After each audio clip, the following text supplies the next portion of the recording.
Bismillahirrahmanirrahim. Assalamualaikum warahmatullahi wabarakatuh. Alhamdulillah wassalatu wassalamu ala Rasulillah wa ala alihi wa sahbihi ajma'in. Amma ba'd. Alhamdulillah, puji dan syukur senantiasa kita panjatkan kehadirat Allah Jalla wa Ala yang telah berfirman, wa in ta'uddu ni'matallahi la tuhsuha innal insana lazalumun kafar. Dan kalaulah kalian ingin menghitung-hitung akan nikmat Allah atas kalian, la tuhsuha, niscaya kalian tidak akan mampu menghitungnya. Innal insana lazalumun kafar, sesungguhnya manusia itu pelaku kezaliman dan kekufuran. Berkat nikmat kesehatan dan kesempatan setelah hidayah taufik dari Allah Jalla wa Ala, kita sama-sama telah melaksanakan ibadah salat subuh berjamaah yang kita memohon kepada Allah, Rabbana taqabbal minna innaka antas sami'ul alim. Jamaah yang dimuliakan Allah, rahimani wa rahimakumullah, kita lanjutkan kembali kajian kita kitab Bahjatu Qulubil Abrar wa Qurratu Uyunil Akhyar, karya Syekh Abdurrahman As-Sa'di. Dan insyaallah ta'ala pada pertemuan kali ini kita akan memasuki hadis yang ke-12, Al-Hadits Tsani Asyar, yang diberikan judul oleh penulis Al-Mu'minul Qawi, keutamaan mukmin yang kuat. Kata penulis rahimahullahu ta'ala, an Abi Hurairah radhiyallahu anhu qala qala Rasulullah sallallahu alaihi wasallam, al-mu'minul qawi khairun wa ahabu ila Allah minal mu'minil dha'if wa fi kullin khair ihris ala ma yanfa'uk wasta'in billah wa la ta'jaz wa in asabaka shay'un fala taqul law anni fa'altu kadha kana kadha wa kadha walakin qul qaddara Allah wa ma sha'a fa'al fa inna law taftahu 'amala syaitan. Rawahu Muslim. Dari sahabat Abu Hurairah radhiyallahu an bahwa Rasulullah sallallahu alaihi wasallam bersabda, al-mu'minul qawi khairun wa ahabbu ila Allah minal mu'minil dha'if. Seorang mukmin yang kuat itu lebih baik dan lebih dicintai oleh Allah Jalla wa Ala ketimbang mukmin yang lemah. Walaupun kedua-duanya baik. Ihris ala ma yanfa'uk. Yang kedua, kata Nabi sallallahu alaihi wasallam, hendaknya engkau selalu semangat, tetap bersemangat melakukan perkara-perkara yang bermanfaat bagimu. Wasta'in billah, memohonlah pertolongan kepada Allah. Wala ta'jaz, dan janganlah engkau bersikap lemah ketika melakukan sesuatu. Yang ketiga, kata Nabi sallallahu alaihi wasallam, wa in asabaka syai'un fala taqul law anni fa'altu kadza wa kadza. Apabila terjadi sesuatu di luar targetmu, di luar keinginanmu, setelah engkau memohon pertolongan kepada Allah, semangat melakukannya dan melakukan sebab-sebab yang tidak bertentangan dengan hukum Allah Jalla wa Ala, kemudian terjadi sesuatu yang di luar targetmu, di luar keinginanmu, di luar anggapanmu, di luar perkiraanmu, maka janganlah engkau berkata, aduhai, seandainya aku melakukan demikian, maka tentunya akan demikian dan demikian. Artinya janganlah engkau berandai-andai, tetapi katakanlah qaddarallah, semuanya telah Allah takdirkan. Qaddarallah dengan fi'il madhi, boleh juga qadarullah maka sebagai masdar, boleh qadarullah, boleh qaddarallah dengan difathahkan ra. Yang enggak ada qaddarullah, ini enggak ada, ya. Ini tidak ada dalam bahasa Arab. Yang ada qadarullahi, mudhaf mudhaf ilaih. Ini adalah takdir Allah. Ini benar ungkapan ini. Atau dengan susunan fi'il, jumlah fi'liyah, maka bunyinya qaddarallah. Adapun qaddarullah itu tidak ada dalam bahasa Arab. Itu keliru dari sisi susunan Arabnya. Jelas ya? Yang boleh adalah qadarullahi atau qaddarallahu. Adapun qaddarullah, seringnya orang Indonesia kan yang ketiga ini, qaddarullah, itu justru susunan yang keliru. Jelas ya? Yang benar adalah qadarullah atau qaddarallah. Nah, kedua-duanya benar. Yang ketiga yang keliru ya. Akan tetapi katakanlah qaddarallah, semuanya telah Allah takdirkan. Wa ma syaa fa'al, apa yang Allah kehendaki maka Allah akan melakukannya. Fa inna law taftah amala syaitan, karena kata law berandai-andai itu akan hanya membuka pintu-pintu syaitan. Hadis ini riwayat Al-Imam Muslim rahimahullahu taala. Hadis ini menerangkan kepada kita beberapa hal.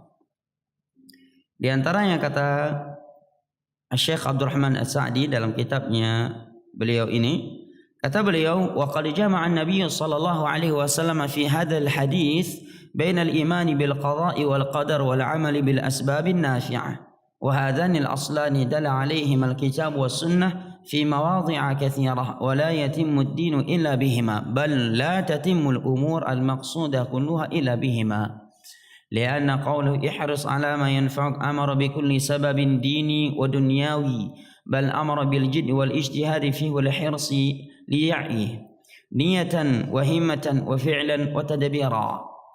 Kata beliau rahimahullahu ta'ala, di dalam hadis ini Nabi SAW mengumpulkan dua hal. Ya, menyebutkan dua hal.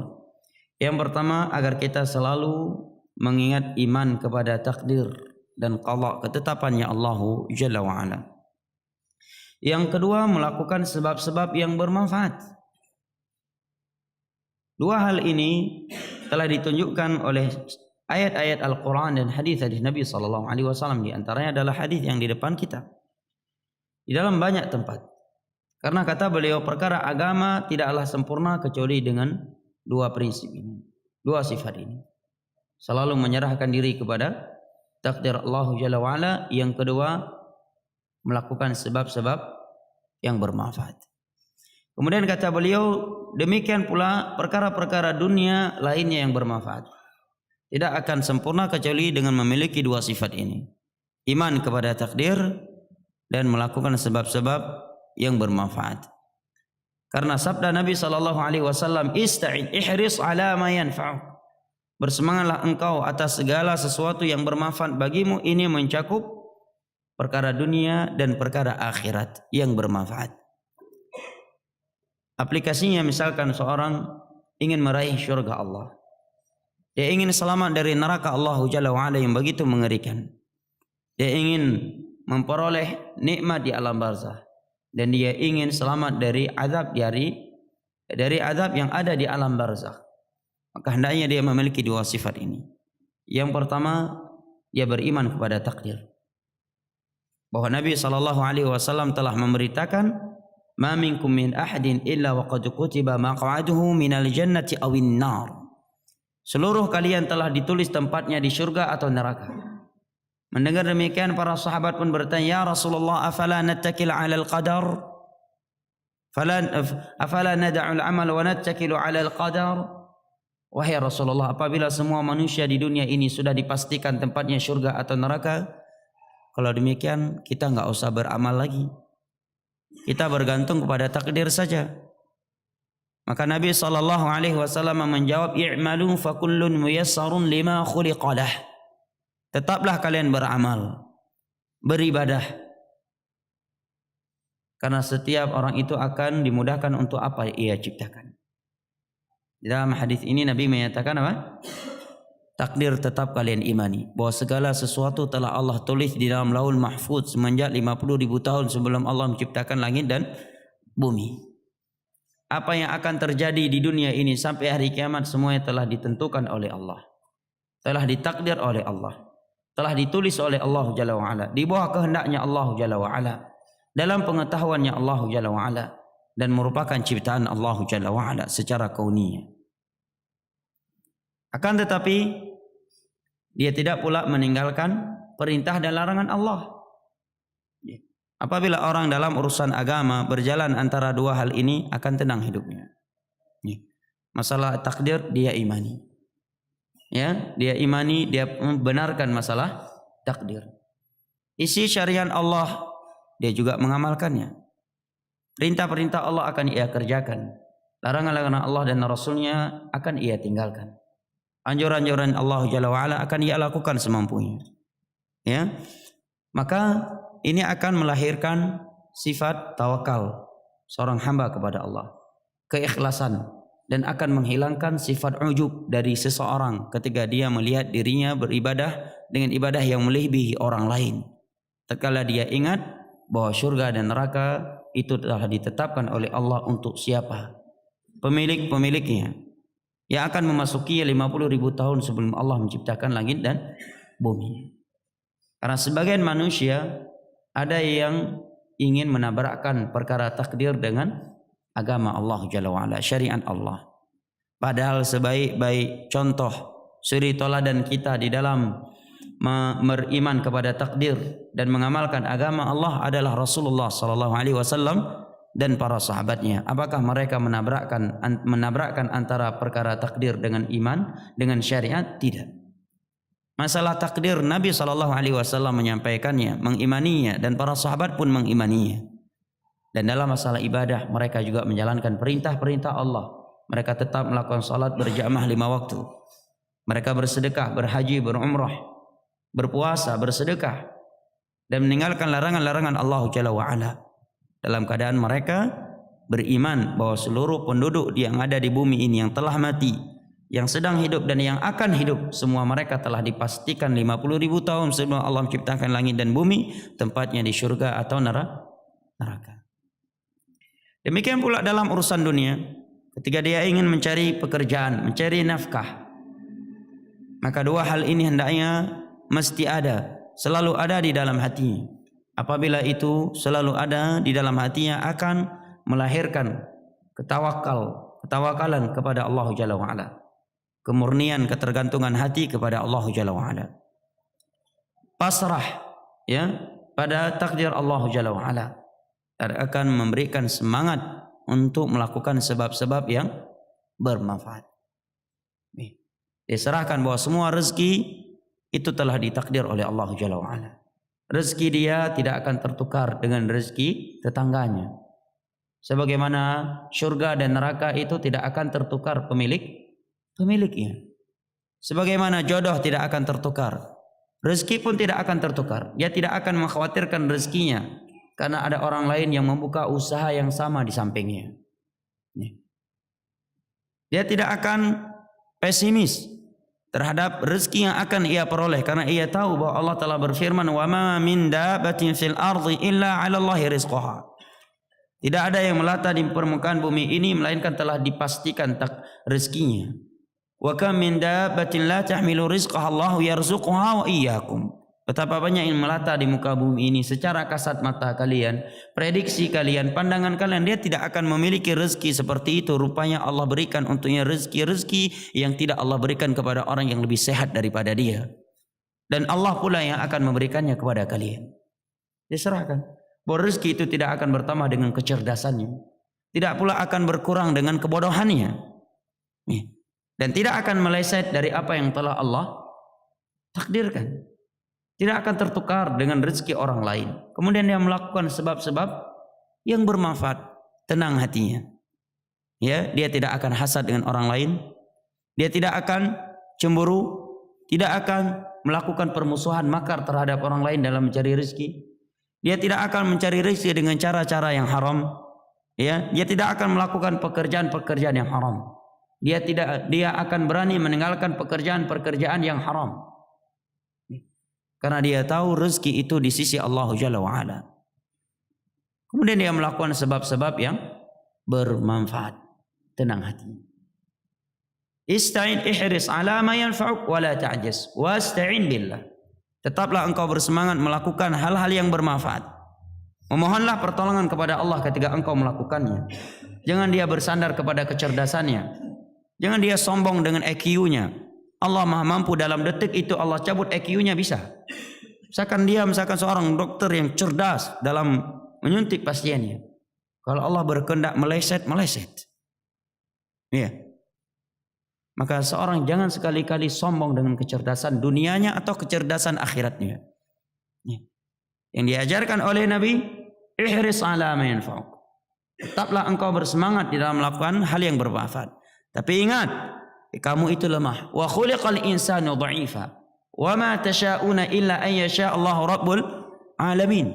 Seorang prajurit di medan perang, sekalipun dia seorang penembak jitu, jangan dia bersandar kepada kecerdasan dan kelihayan dia di dalam menembak.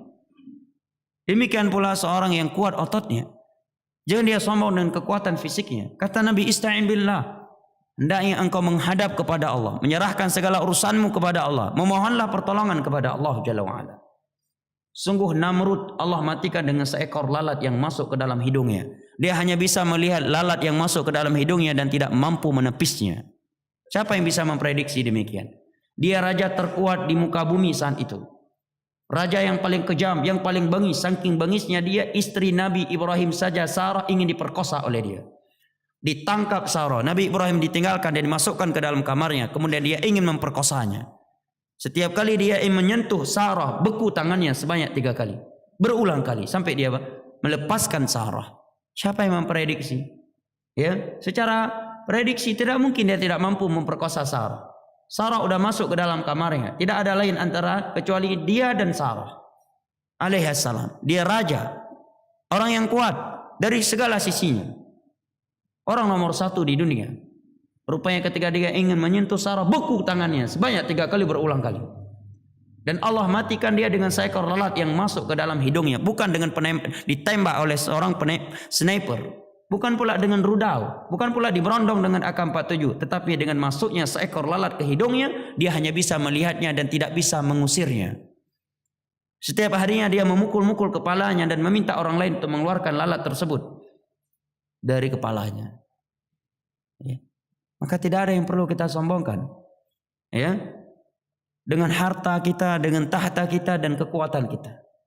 Detik ini Allah katakan kun fayakun. Hilang harta kita, hilang jabatan, mati karir kita. Hilang otot kita, pincang kaki kita, buta mata kita. Dalam detik ini Allah berkehendak itu terjadi. Allah hanya tinggal menyatakan kun fayakun. Semua yang kita miliki adalah titipan. Harta, anak istri, tahta itu titipan. Fir'aun Allah tenggelamkan di dalam laut. Dengan cara yang tidak masuk akal manusia. Dia di tengah-tengah pasukannya, ribuan pasukannya. Bersama mereka Allah tenggelamkan di dalam laut. Seluruh pasukannya tidak didapatkan. Tidak ada yang mendapati tengkoraknya. Kecuali Fir'aun. Khusus Fir'aun jasadnya utuh. 100% Allah campakkan ke pantai. Sehingga Bani Israel bisa menyaksikan dengan kasat mata mereka bahwa ini Fir'aun. Dan dia telah mati. Secara akal tidak masuk akal. Karena Fir'aun adalah seorang yang sombong. Allah ingin menampakkan kekuatannya, kekuasaannya. Contohnya jamaah, tsunami datang. Mana deking-deking maksiat di Lampau Lokngawati itu? Tengkoraknya sebagian mereka aja nggak dapat sampai hari ini. Ya mungkin di masa itu orang tidak berani macam-macam dengan mereka. Tidak berani menegur mereka. Tokoh-tokoh masyarakat hanya bisa mengelus hati dan dada mereka. Tsunami datang. Semuanya diambil oleh Allah Jalla wa'ala. Kemana deking-deking itu? Ya, yang punya granat, yang punya bom, yang punya AK-47, yang punya tahta apa tsunami, mereka bisa lari? Nggak bisa. Ya, demikian juga gempa terjadi. Siapa yang bisa menghalangi Allah? Subhanallah. Di Sulawesi saya saksikan pas datang, sebagian tempat itu Allah blender. Ya, tempat yang di situ masya Allah prostitusi ada. Ya, bahkan beberapa tempat di situ legal perbuatan kaum Nabi Lut. Ya, orang ciuman sesama laki-laki di beberapa tempat tidak ada yang berani melarangnya dan sebagian mereka nggak malu terang-terangan. Di blender oleh Allah tanah di tempat itu. Ya, sebagai tempat Allah angkat tanah di sampingnya Allah tenggelamkan tanahnya sekian meter ke dalam. Nggak punya apa-apa kita jamaah. Nggak perlu kita sombongkan dengan dunia yang kita miliki ini. Berapa gaji kita? Ada yang lebih tinggi jabatannya, tahtanya daripada Fir'aun dan Namrud. Sepanjang sejarah tidak ada raja yang jahat, ya, dan kerajaannya lebih hebat daripada Fir'aun. Badannya paling besar, ototnya paling kuat, kerajaannya terbesar di dunia. Nabi Musa saja yang punya mukjizat sekali nampar orang bisa mati, berhadapan dengan Fir'aun harus lari. Allah matikan Fir'aun dengan cara yang tragis. Ya. Maka seorang mukmin hendaknya dia selalu semangat dan merasa kuat dengan Allah Jalla wa'ala. Dia tidak akan pernah takut dan bersandar kepada makhluk. Prinsip dia, kata Nabi SAW, ihris ala ma yanfa'uk.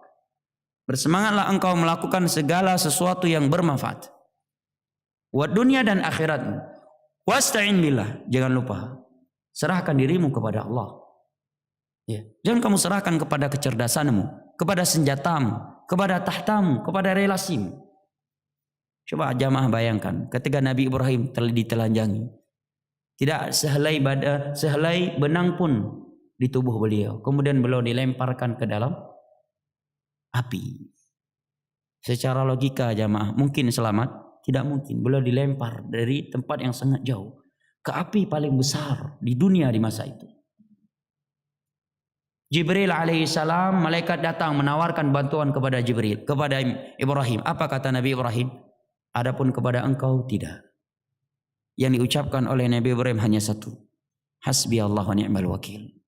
Hasbi Allah wa ni'mal wakil. Tok itu. Beliau tidak menjerit-jerit, tidak berteriak-teriak, ya, tidak menelpon relasi ini relasi itu. Yang beliau ucapkan hanya hasbi Allah wa ni'mal wakil. Maka Allah menjadikan api yang besar tersebut menjadi dingin. Secara akal tidak masuk akal. Api bisa dingin. Allah berfirman dalam surat Al-Anbiya, ya naru kuni bardan wa salaman ala Ibrahim. Wahai api, mendinginlah kamu dan selamatkan Nabi Ibrahim. Nabi Ibrahim masuk ke dalam api, tak terbakar. Apinya dingin. Beliau keluar masih dalam keadaan selamat. Kita lemah jemaah. Apa yang kita miliki titipan Allah dan semuanya akan dihisab. Dan semuanya akan kita pertanggungjawabkan. Detik ini kita mati, detik ini kita langsung masuk alam pembalasan dengan nikmat atau azab. Detik ini kita mati, detik ini kita langsung mendapatkan azab atau nikmat sampai hari kiamat. Di alam barzah hanya dua kondisi kita. Satu dari dua kondisi, tidak ada yang ketiga. Azab atau nikmat. Sampai kapan? Sampai datang hari kiamat. Yang berujung dengan syurga atau neraka, siapapun dia. Andai kata dia seorang jenderal berpangkat berbintang 7 misalnya. Datang malaikat maut. Ya, pasukan-pasukan elit yang mengawalnya hanya bisa menonton.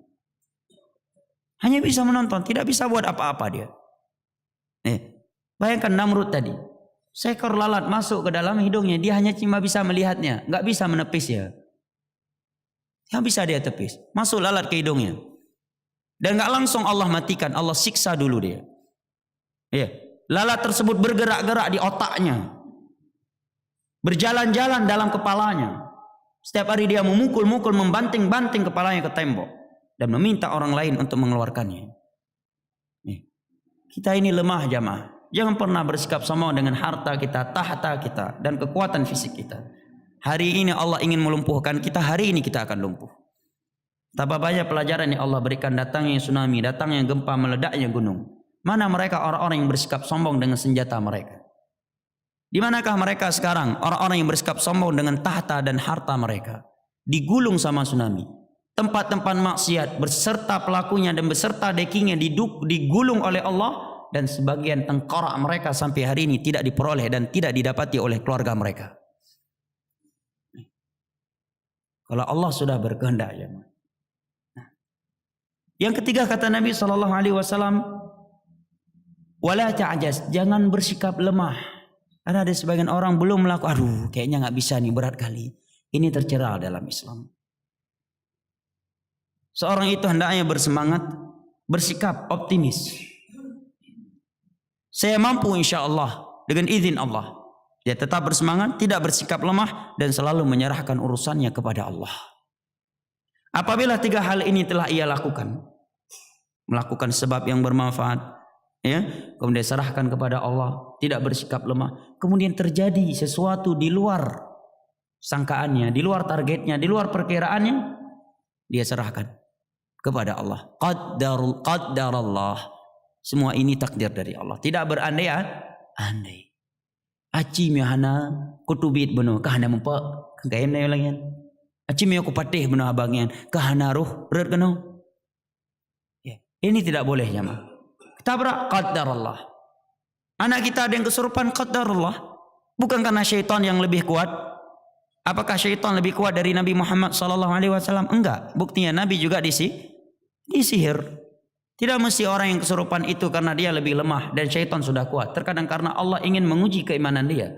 Allah ingin mengangkat derajat dia dan menghapuskan dosa-dosanya dengan musibah tersebut. Ya.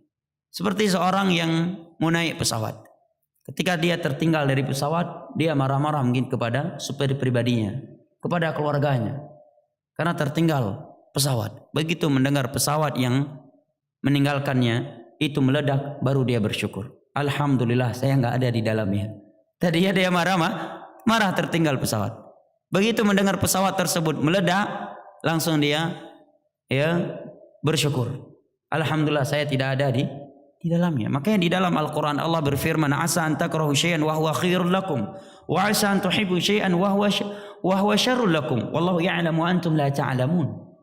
Bisa jadi perkara yang kalian tidak sukai itu justru baik untuk kalian, dan perkara yang kalian sukai justru tidak baik buat kalian. Allah Maha tahu. Ya, Allah Maha tahu dan kalian tidak tahu. Misalkan ini nasihat penting menjelang pilpres ini. Misalkan dia maunya nomor 3. Ya, rupanya yang terpilih yang jadi presiden nomor 4. Atau sebaliknya, dia maunya nomor 4. Rupanya Allah berkehendak yang jadi presiden nomor 3. Maka setelah itu janganlah dia bersikap yang tidak baik. Berarti ini sudah takdir Allah. Berarti inilah presiden kita yang dipilih oleh Allah. Sudah disahkan dia sebagai presiden. Ya sudah, kita kembali lagi kepada prinsip agama kita.